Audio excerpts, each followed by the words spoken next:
Evvela Ramazan ayındayız. Rabbim bu Ramazan'ı tüm ümmeti Muhammed'e hayırlı eylesin. Rabbim ümmeti Muhammed'in tüm sıkıntılarını gidermeye vesile eylesin. Bugün Ramazan'ın 15. günü. Ramazan Müslümanlar için değerli bir ay. Ve bu değerli ayın en değerli günlerinden bir günü olan 15. günü Müslümanlar Dünya Yetimler Günü olarak kutlamaya başladılar elhamdülillah, çok şükür. Biz de Yetimler Vakfı olarak bugüne karşı duyarsız kalmadık.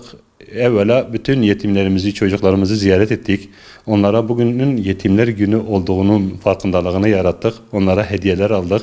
Onlara bugünleri tanıtmaya çalıştık. Zaten biz yetimleri sadece Ramazan'ın 15'inde değil, elhamdülillah Yetimler Vakfı olarak yılın 365 günü, 24 saati yetimlerle hamhal halindeyiz. Onlarla istişare halindeyiz. Onlara yardım etmeye çalışıyoruz. Çünkü biz şuna iman etmişiz. Yetimler Allahu Teala'nın bize bir emanetidir. Allahu Teala yetimleri sevdiği için çok sevdiği peygamberi de yetim olarak dünyaya getirmiş. Bu da eğer yetim değerli olmasaydı Allah'ın en çok sevdiği peygamber yetim dünyaya gelmezdi anlayışını bizde uyandırıyor. Onun için biz yetimleri her zaman Allahu Teala'nın bize bir emaneti, Peygamber sallallahu aleyhi ve sellemin bize bir emaneti olarak görüyor.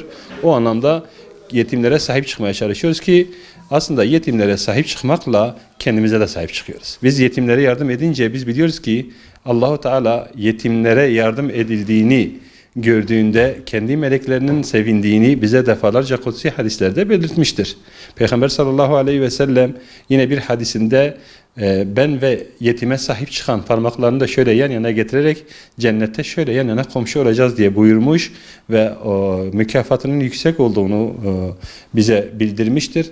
Biz de bundan dolayı yetimlere sahip çıkılması gerektiğinin İslam'ın bir şiarı olduğunu, yetimlere sahip çıkmanın aslında bizim ahiret kurtuluşumuzun bir vesilesi olduğunu şuurunda olarak inşallah Teala yetimlere sahip çıkacağız.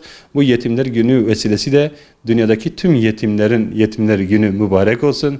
Rabbim bizi yetimlere sahip çıkan kullarından eylesin. Rabbim yetimlerin hesabını diğer dünyada bizden sormasın. Bizi yetime sahip çıkanlarla birlikte eyleyip Peygamber sallallahu aleyhi ve selleme komşu eylesin inşallah Teala.